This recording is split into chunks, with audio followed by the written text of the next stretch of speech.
news at 1 p.m., we want to see what has happened in our country and also globally.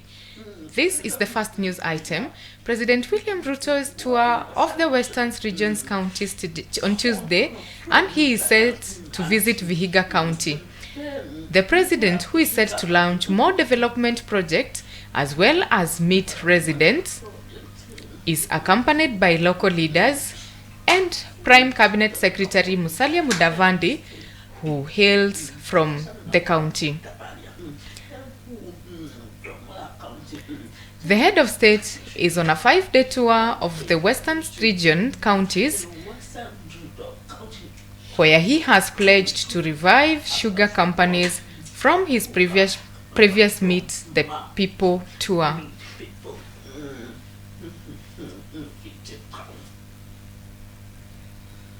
Member of Parliament Rwanda has indicated. I must say that we are privileged to host the president in Vihiga County and also in Rwanda.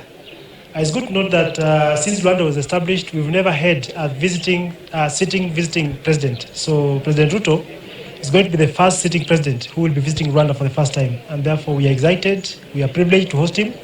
And he's actually starting off at Muhaya Hospital, where we expect him to officially launch the new wing of the male and female wards. In the county of Vihiga, we have a number of projects that are pending. In Bunyore here, we have, for example, the famous Maseno Komboa Road, which was begun way back in 2014. This road has not been completed 10 years down the line. We have Luanda Mbale Road, which was begun in 2020. Contract period expired, nothing has happening. So we expect that when it comes to Rwanda, those are the two key things that we expect to ask of him, that he may be able to consider and see that these projects are completed within a very short time. We have lots and lots of granite stones. We have been pursuing a matter concerning a granite factory. And Rwanda is loaded with lots and lots of minerals in terms of granite. And one of the things we've been able to table before him previously and even recently is that we will desire that we are able to mine and harvest this granite into something good. So he did promise that he'll be doing a granite factory. Therefore, ours will just be to remind him that indeed Rwanda is right. Apart from Rwanda, he'll be visiting Vihiga, and that is where he's going to launch the low-cost housing. That is next to the county assembly at the this district headquarters, close to 200 units.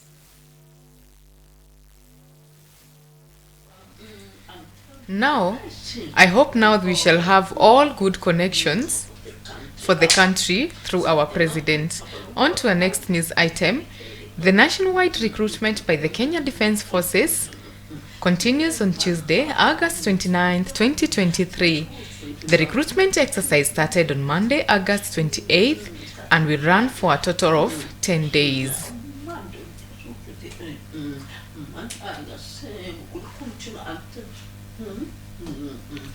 The kick-off exercise was officiated by Vice Chief of Defence Forces LT General Jonah Mwangi on Monday, August 29th, and warned that any bribery attempt would not be tolerated. KDF is seeking recruits for officer cadets, recruits, and defense forces. Cadets, recruits, and defense forces, and constable categories. If at all celebrate birthday yako ya 26 haufai kuwa uwanjani. Na hiyo ndio kitu chenye kilinitoa kwa leo. Sasa nikakuwa na mawazo, mbona hizo zingine zote kutoka nikiwa na miaka 18 nikajaribu zote nafika mbio number 1. Next time tafadhali mnapofanya recruitment kama hii ni vizuri tupitisho katika kila process. Sababu kama sasa unapata kidogo mtu anaangalia kitambulisho na anakuambia haiko sawa na wewe ni Mkenya unashangaa haujakimbia Kwa hivyo sisi tulikuwa tunajua ni recruitment pamoja na training fitness, lakini hatujafanyishwa hizo. Sasa kama mimi nilikuwa nafikiria height itanitoa, lakini nimetolewa na flat foot. Hiyo ni changamoto. Watu wengi tumetolewa na flat foot. So government sijui nitaambia Ruto atafute viatu zenye watu wa flat foot wanaweza vaa. A majority of those who have been eliminated at this stage had D-, and you see that does not meet the minimum criteria, so they had to move out of the process. To thank the people and especially the locals for the spirit that they have in the KDF. You know, the KDF, we believe in one force, one mission, and therefore we are focused to be able to pick the best, the cream from this region. Ati wazazi wetu ID zao hazisomi Nairobi. So kitu nauliza ni sasa watu wa Nairobi pekee yao wenye wamezaliwa hapa ndio wako eligible to be military officers. Ministry of Defense is committed to deliver a transparent and accountable exercise.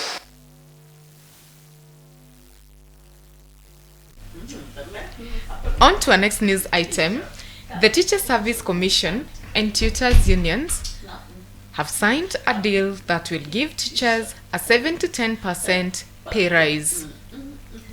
The deal is an addition to the 2021-2025 collective bargaining agreement and does not have a monetary aspect. Collins Oyu, the Secretary General of the Kenya National Union of Teachers, said that house allowances was a major issue during the negotiations. He also said that they are still coming for the remaining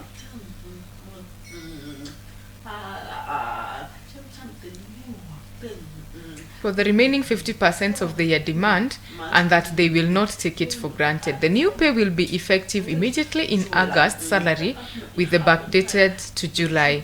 The deal comes days after talks between the TSC and the unions broke down after the unions rejected the employers' offers at 2.4% and 9.5%.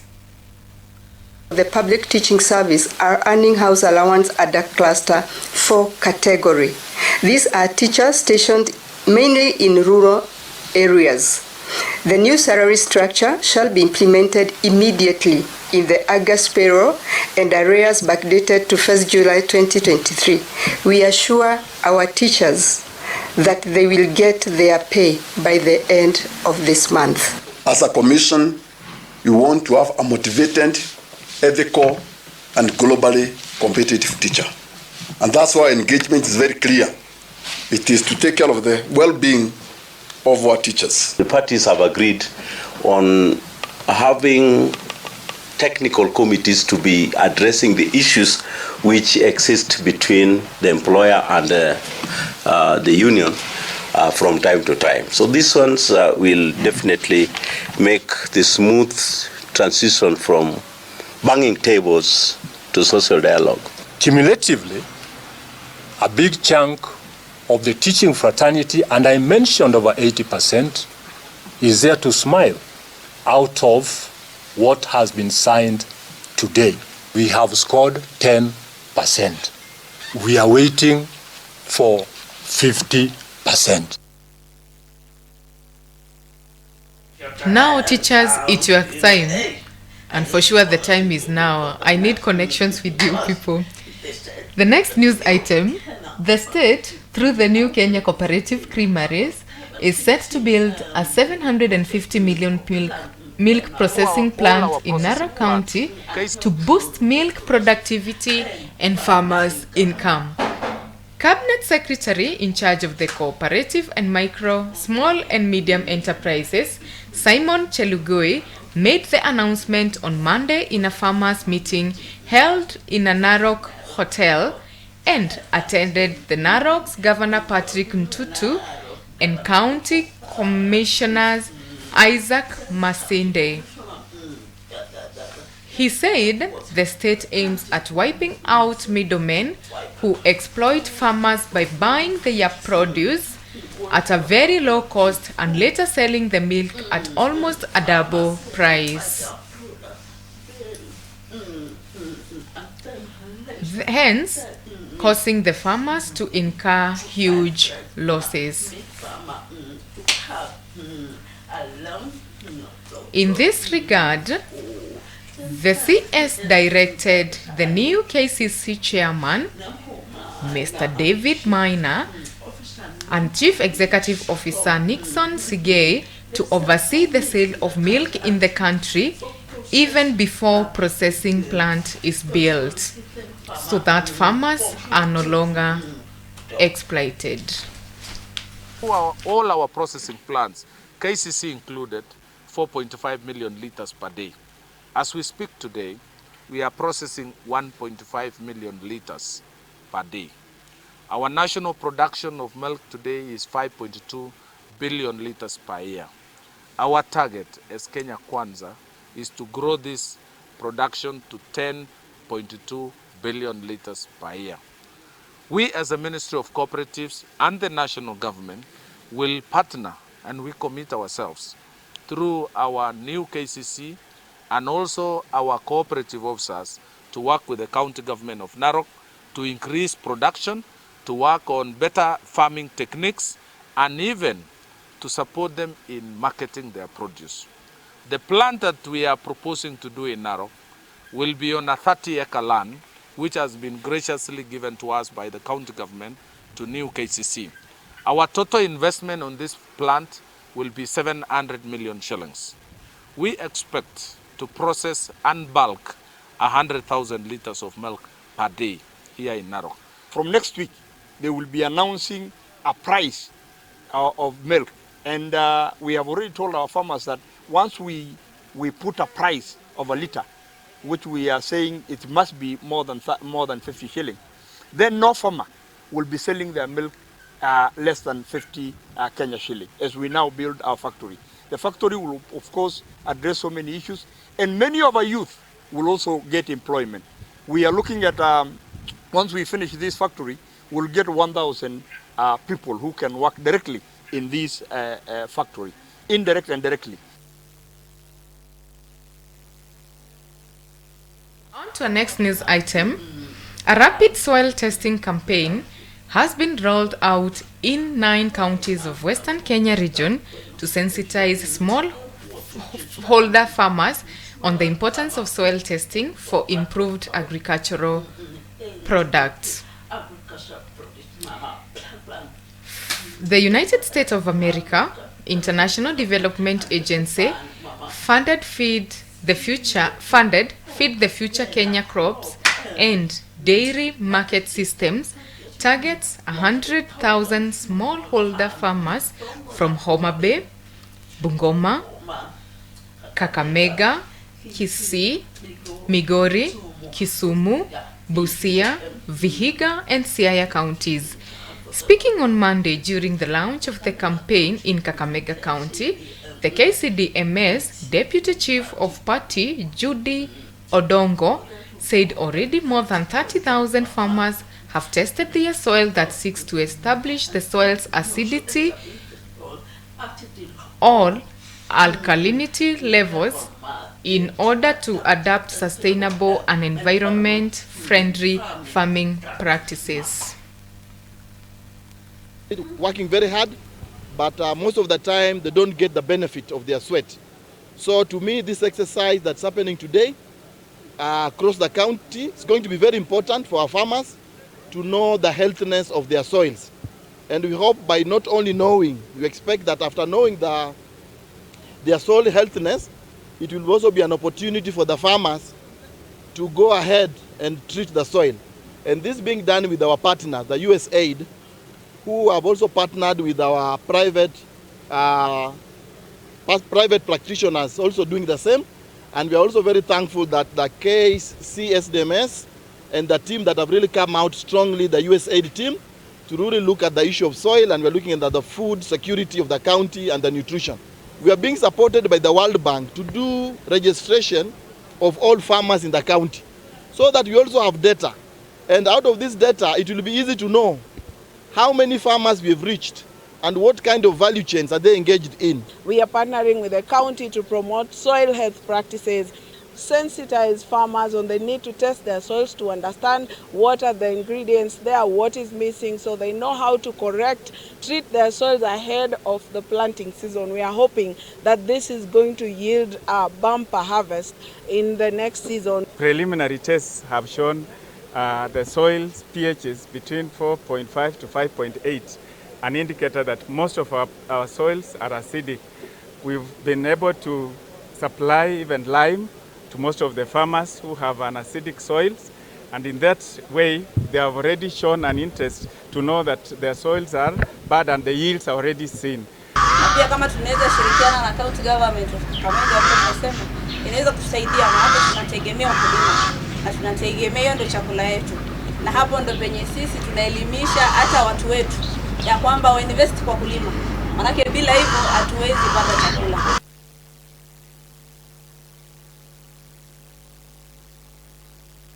The soil in Homabay counties and all western region. Wow, you want to make food well. Anyway, let us focus on our final story. Police in Muranga County are investigating the mysterious death of a 50-year-old charcoal dealer whose body was found stashed in two sacks and on top of a earth and then killed for burning charcoal.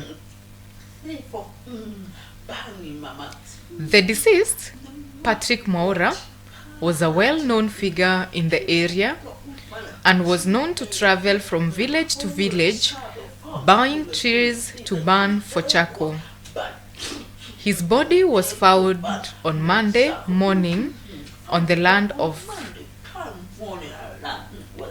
Jane Kabura, who is 75, who said that Maura had bought trees from her on credit on August 23rd.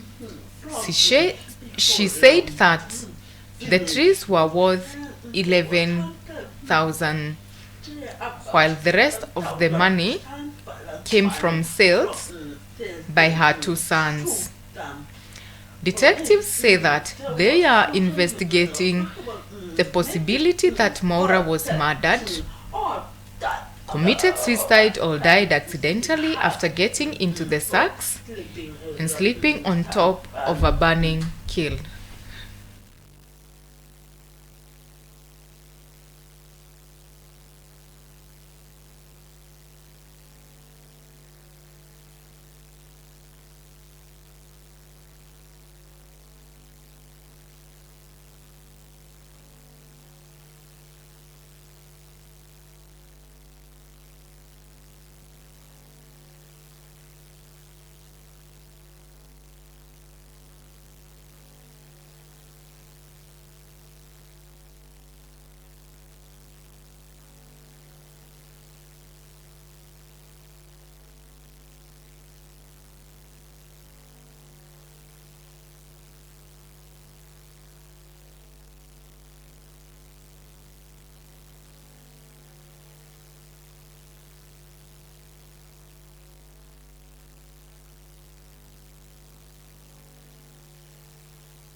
Find the truth for the mysterious action of that man. On to the next news item. We are welcoming you to the next news to our sports stories.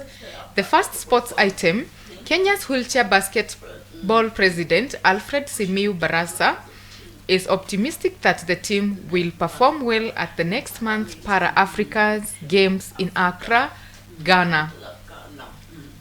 Simiyu says that despite the financial challenges they are facing, they are optimistic they will shine when the games wheel off on September 3rd to 12th after qualifying for the Continental Championships early this year in Tanzania. Simiyu said the teams, both men and women, are set for the championships after training for some months at the Nyayo Stadium.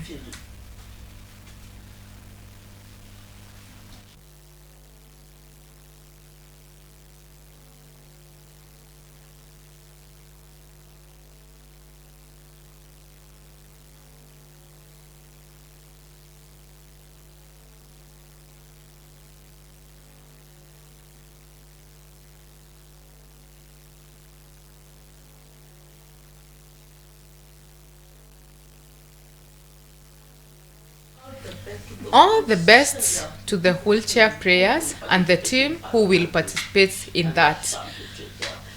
On to our next sports item. The Simbas will face Uganda in a two-legged Victoria Cup shoulder in November. Kenya Rugby Union's director of 50s Rugby, Moses Mukabane, has announced. The national side, who have not been in action since the Currie Cup fixtures in South Africa in May, will assemble in October to start the year preparations for the matches against Uganda. Mukabane, a former Kenya Simba, said Zimbabwe and Zambia pulled out of the 4-team tournament due to financial challenges, but observed the Simbas will be delighted to play Uganda.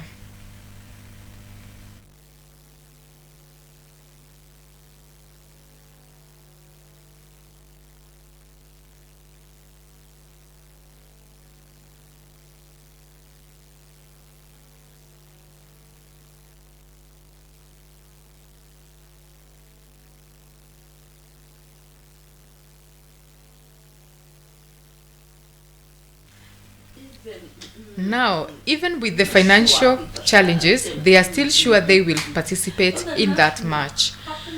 On the next sport item, the regional presidents of the Spanish Football Association have requested the immediate resignation of Luis Rubiales. There has been widespread criticism of Rubiales after he kissed Spain's forward Jenny Hermoso on the lips following their 1-0 World Cup final win over England 8 days ago. According to a statement from the Spanish Football Federation, the agreement was unanimously made.